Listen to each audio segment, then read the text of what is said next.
ဘာပေါ်မှာဆူတောင်းတဲ့နီလန်းတွေအများကြီးရှိပါတယ်။နောက်ဘယ်လိုဆူတောင်းရမလဲဆိုတာကိုမသိတဲ့သူတွေအတွက်ဒီနေ့မှာကျွန်တော်အနေနဲ့ကစ်တီလာလူမျိုးတွေရဲ့ဆူတောင်းနည်းကိုကျွန်တော်မျှဝေပေးလိုပါတယ်။ဆိုတော့သူတို့အတွေးထဲဝင်လာတဲ့အရာတွေကိုပဲတောင်းတဲ့ပုံစံမျိုးမဟုတ်ပဲနဲ့အဆင့်၄ဆင့်နဲ့စနစ်တကျတစ်ဆင့်ပြီးတစ်ဆင့်ဆူတောင်းတယ်ဆိုတာ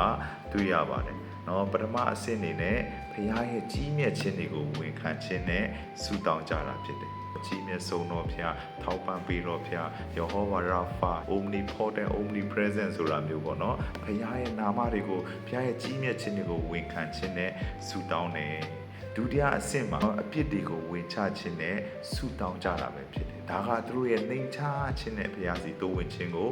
ပုံဆောင်တာပဲဖြစ်ပါတယ်။တတိယအဆင့်မှာကျတော့ဂျေဇုတော်ချီးမွမ်းခြင်းနဲ့ဆုတောင်းကြတာဖြစ်တယ်။နော်တရတာလုံးလမ်းပြပို့ဆောင်ပေးတဲ့ຢာတွေအတွက်ဂျေဇုတင်တဲ့ကိုတော်ဆိုတာမျိုးပေါ့နော်။ဆိုတော့တရားကိုဂျေဇုတင်တဲ့နှလုံးသားနဲ့ဆုတောင်းခြင်းဖြစ်ပါတယ်။နောက်ဆုံးအဆင့်မှာပါစင်တဲ့ဆုကိုတောင်းကြတယ်ဆိုတာ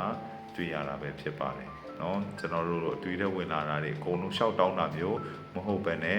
စနစ်တကျတစ်ဆင့်ပြီးတစ်ဆင့်ဆုတောင်းတဲ့နီလန်းလေးပဲဖြစ်ပါတယ်။နော်ပြန်ပြီးတော့ repeat လုပ်ရမယ်ဆိုရင်ဘုရားရဲ့ကြီးမြတ်ခြင်းကိုဝန်ခံခြင်းနဲ့ဆုတောင်းတယ်ဒုတိယမှာအပြည့်ဝင်ချခြင်းနဲ့ဆုတောင်းတယ်တတိယမှာဂျေဇုတော်ချီးမွမ်းခြင်းဂျေဇုတင်ခြင်းနဲ့ဆုတောင်းတယ်နောက်ဆုံးအဆင့်မှာ